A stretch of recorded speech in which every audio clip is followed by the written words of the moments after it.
Mesdames, Mesdemoiselles et Messieurs, bonsoir et bienvenue sur Numidia pour le 19-15. Sans plus attendre, découvrons les principaux titres d'aujourd'hui. Coopération algéro-française, l'Algérie s'investit dans la transition énergétique en misant sur les énergies renouvelables. La suppression de la retraite anticipée n'est pas à l'ordre du jour, rassure le ministre du Travail. Les médicaments anti-diabète produits à Tizi Ouzou, fruits d'un partenariat algéro-danois, seront exportés à partir de 2016. International avec le Yémen, les soldats gouvernementaux avancent le long de la mer Rouge et sécurisent Bab el-Mandeb et ses environs. Nous appelons tous les partis politiques, y compris ceux de l'opposition, à adhérer à l'initiative de création d'un front national pour soutenir le programme du président de la République, Abdelaziz Bouteflika, a déclaré Ammar Saadani tout en expliquant que l'initiative vise à défendre le pays contre les dangers qui le guettent et à préserver l'acquis de la stabilité. Elle reste ouverte aux partis politiques, aux syndicats, aux patrons, aux associations ainsi qu'au monde des médias. Le projet du FLN appelé Initiative politique nationale pour avancer dans la cohésion et la stabilité compte appuyer les initiatives de l'État dans tous les domaines, politiques, sociaux et économiques. Et parmi ces projets, citons la révision de la Constitution, le choix de se diriger vers une économie libérale indépendante de la rente pétrolière, mais aussi la consolidation d'un État civil, d'un pouvoir civil et des institutions civiles. Saadani a appelé aujourd'hui tous ceux qui se reconnaissent dans ce projet à se joindre à cette initiative.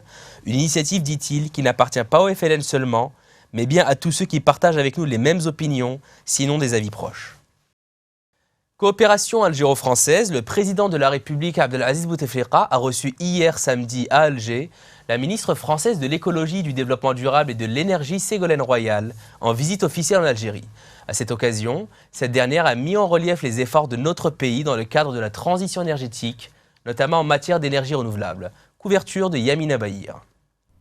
Dans une déclaration à la presse à l'issue d'une audience que lui a accordée le président de la République Abdelaziz Bouteflika, Madame Royal a déclaré que l'Algérie, qui est un pays clé dans le monde car producteur d'énergie fossile, investit beaucoup dans les énergies renouvelables, le traitement des déchets et l'assainissement de l'eau dans le cadre de la transition énergétique.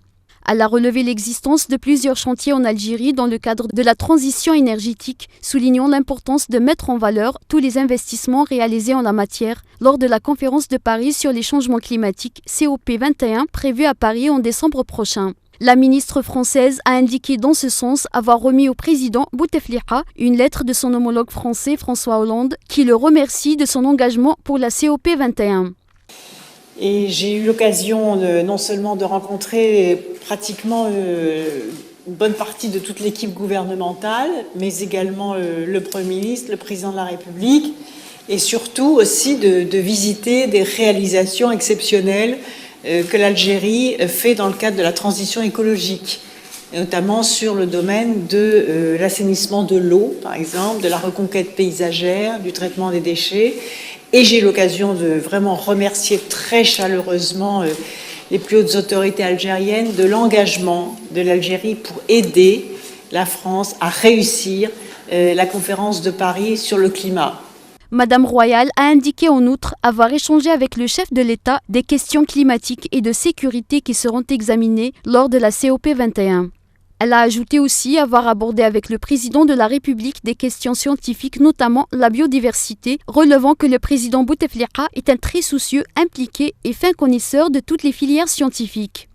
Clôturant sa visite dans notre pays avec une courte conférence de presse, Madame la ministre a particulièrement insisté sur la qualité des entretiens qu'elle a eus avec les responsables algériens et a notamment rendu hommage aux efforts consentis par l'Algérie en matière de transition énergétique.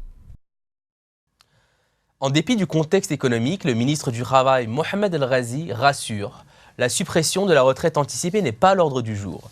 Plus de détails avec Abdelhak Bouatoura.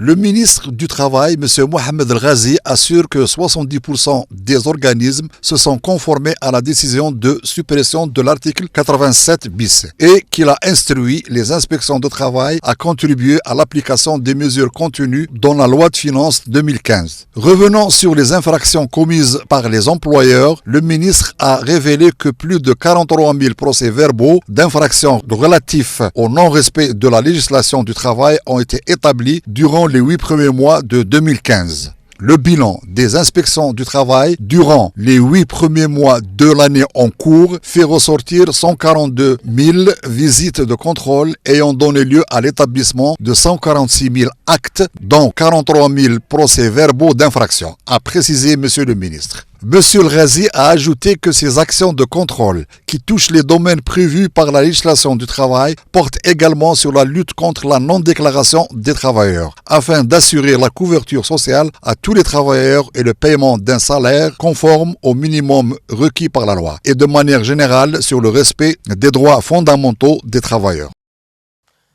Économie maintenant, l'ajustement du cadre de régulation de l'investissement direct étranger, la mise en adéquation entre les systèmes d'incitation et les politiques économiques et la révision du dispositif institutionnel sont les 3 axes fondamentaux du nouveau code des investissements, indique le ministre de l'Industrie et des Mines, Abdeslam Bouchouareb. Le compte rendu de Nariman Arzgan. Le nouveau code des investissements épouse la nouvelle politique économique du pays tout en permettant une stabilité du cadre juridique régissant l'investissement, tandis qu'un avant-projet de loi d'orientation sur la PME est au niveau interministériel, a indiqué le ministre. Le système d'incitation est reconstruit autour de 2 orientations que sont la modulation des avantages en fonction de la politique économique du pays et la simplification et l'accélération des procédures. Le projet de loi, poursuit-il, vise ainsi la mise en place d'une nouvelle architecture du système d'incitation avec 3 niveaux différenciés. Le premier niveau relève des dispositions communes, s'adresse à tous les investissements localisés en dehors des hauts plateaux et du sud pour leur accorder un minimum commun d'avantages. Le second palier concerne des dispositions spéciales à caractère sectoriel prévoyant des avantages additionnels propres, législation sectorielle, aux investissements réalisés dans les activités entrant dans le cadre du secteur concerné ou dans les zones de développement. Le dernier niveau regroupe les avantages susceptibles d'être accordés par voie de convention aux projets présentant un intérêt pour l'économie nationale. Concernant les organes chargés de l'investissement, notamment l'ANDI et le Conseil national de l'investissement, le ministre avance qu'ils font l'objet d'un réaménagement de leur attribution. L'idée est diriger l'ANDI en pôle spécialisé d'aide à l'investissement et d'accompagnement de l'entreprise. Santé, des médicaments anti-diabète produits par l'unité de Tizi Ouzou dans le cadre du partenariat entre l'Algérie et le Danemark seront exportés à partir de 2016. Plus de précisions avec Nariman Arzgan.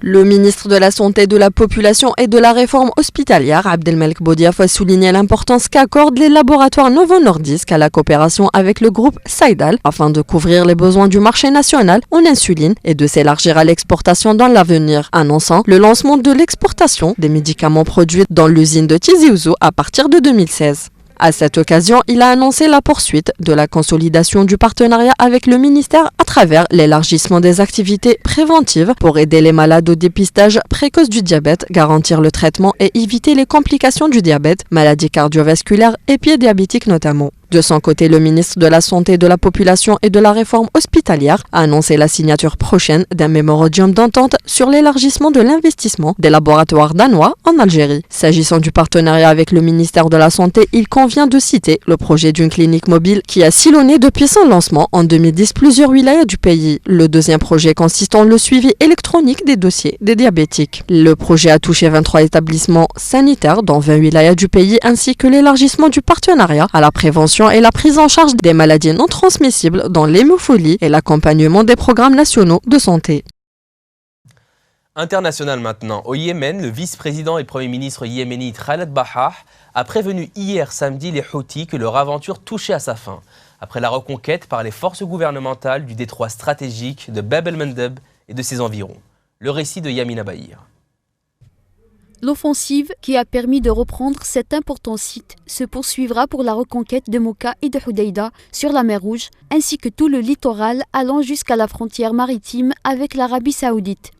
Bab el-Mandeb, par lequel transite une bonne partie du trafic maritime mondial, était depuis mars aux mains des Houthis et de leurs alliés, les unités militaires restées fidèles à l'ancien président Ali Abdallah Salah. Les forces gouvernementales yéménites ont repris le contrôle vendredi du détroit avec l'aide des forces de l'Arabie Saoudite, des Émirats Arabes Unis et de Bahreïn, membres de la coalition arabe intervenue fin mars au Yémen contre les Houthis. Un peu plus au nord, les avions de combat de la coalition ont lancé des raids contre des positions Houthis autour de Moka, alors que les combats au sol entre les forces gouvernementales et Houthis ont fait ces dernières 24 heures 19 morts. L'offensive sur la mer Rouge a été lancée après la reconquête cet été de 5 provinces du sud du Yémen, dont Aden. Par ailleurs, la capitale Sanaa et des régions du centre du nord sont toujours aux mains des Houthis. France, 16 morts et 3 disparus dans des inondations spectaculaires sur la Côte d'Azur. États-Unis, l'ouragan Joaquin se rapproche des Bermudes. Burundi, 15 morts dans des affrontements entre la police à Bujumbura. Afghanistan, Médecins sans frontières se retire de Kunduz après une possible responsabilité de l'armée américaine dans un bombardement. C'est Le Monde aujourd'hui en bref avec Yamina Bahir. 16 personnes sont mortes et 3 autres portées disparues après des inondations consécutives aux violents orages qui se sont abattus sur la Côte d'Azur, selon un dernier bilan non définitif. Un déluge de pluie très impressionnant samedi soir a notamment entraîné la crue du petit fleuve côtier de la Brague, submergeant des rues de Cannes, Antibes, Montdelieu-la-Napoule, Villeneuve-Loubet et Nice. En 2 jours, la zone littorale a reçu l'équivalent en pluie d'un mois d'octobre moyen, soit 10% des précipitations annuelles, qui a paralysé en partie le trafic ferroviaire, autoroutier et routier secondaire et coincé des centaines de touristes, notamment d'Europe du Nord. Une quinzaine de civils ont été tués depuis samedi à la suite d'affrontements qui ont opposé la police burundaise à des anti-troisième mandat du président Pierre Nkurunziza dans les quartiers du nord de Bujumbura. Tout a commencé dans la matinée lorsque des policiers ont arrêté des jeunes à Mutakura et ont voulu les amener avec eux. Selon des témoins, la police a réagi avec une brutalité inouïe et très disproportionnée par rapport à l'attaque qu'ils ont subie. Ils ont également assuré que la plupart des victimes ont été tuées par des balles dans la tête. Une grande partie du sud-est des États-Unis a été touchée dans la nuit du samedi à dimanche par des pluies torrentielles. Ces pluies interviennent alors que l'ouragan Joaquin, rehaussé à la catégorie 4 sur une échelle de 5, a frappé les Bahamas, détruisant des habitations et se dirigeait vers les Bermudes. Après être passé au-dessus des Bahamas et avoir déversé des trompes d'eau sur Haïti et Cuba, Joaquin se trouvait dimanche vers les Bermudes, selon le Centre national américain des ouragans. L'œil du cyclone pourrait atteindre les Bermudes dimanche après-midi ou dans la soirée. L'ONG Médecins sans frontières a annoncé dimanche avoir évacué son personnel de la ville afghane de Kunduz au lendemain de la mort de 19 personnes dans le bombardement de son hôpital qui pourrait être dû à un raid américain. La fermeture du centre de soins de Médecins sans frontières est un coup terrible pour la population civile de Kunduz, prise dans les combats entre l'armée afghane et les rebelles talibans. C'est en effet le seul établissement capable de soigner les blessures de guerre les plus graves dans le nord-est de l'Afghanistan.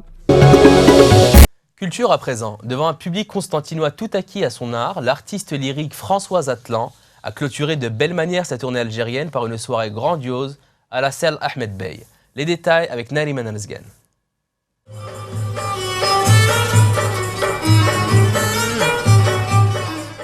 Servi par un orchestre andalou de choix conduit par le duo Fouad Zidi et Salim Fergani, Françoise Atlan, reconnue par sa présence sur scène et surtout par sa voix sensuelle, a su comment captiver l'attention de l'auditoire. Organisé par l'Institut français en Algérie, en collaboration avec le commissariat de la manifestation Constantine, capitale de la culture arabe 2015, et l'ONCI. Ce spectacle s'est déroulé dans une salle archi-comble. Les retardataires avaient d'ailleurs du mal à trouver une place.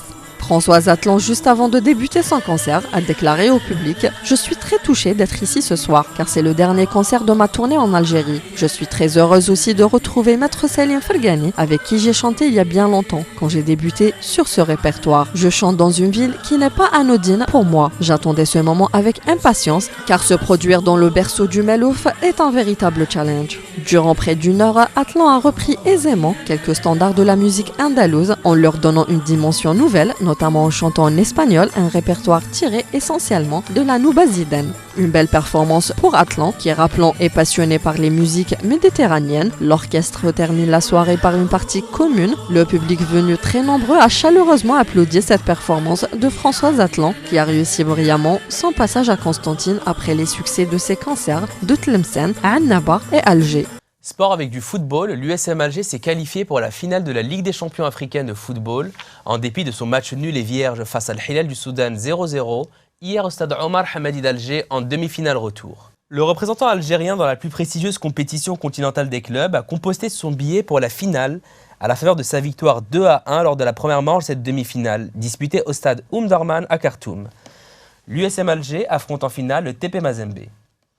La finale de cette Coupe d'Afrique sera à coup sûr un challenge que les enfants de Soustara sauront relever. Écoutons maintenant les déclarations de l'entraîneur Miloud Hamdi de Zemmamouche au micro de Numidia TV. Je suis avant tout très content pour tous les supporters, toute la famille Usma.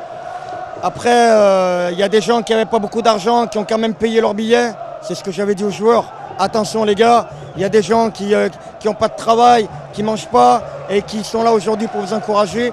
Il faut les respecter. نشكر اللاعبين على المجهودات اللي قاموا بها وصعد خونا التاريخ بصح مازال المقابله النهائيه ان شاء الله اللي راح تسنى فينا راح تكون صعبه ان شاء الله حنا نركزوا لها مليح ودوك نساو دوك لا تشامبيونز ليغ نخموا على البطوله الوطنيه. Insolite. Aux États-Unis, plus de 200 parachutistes venus du monde entier ont réalisé une figure en forme d'étoile dans le ciel californien. Les voltigeurs ont établi le record du monde du saut en parachute en formation à plusieurs milliers de mètres au-dessus du sol. Les 202 participants venus de 30 pays différents ont battu l'ancien record qui était de 122 personnes. Les parachutistes se sont élancés dans les airs depuis 9 avions avant de s'attraper par les bras et les jambes, formant un maillage humain gigantesque. La prouesse a été filmée par plusieurs caméras. C'est la fin de notre journal. Merci de nous avoir suivis dans cette édition. Restez sur Unimedia pour la suite des programmes et rendez-vous demain à la même heure.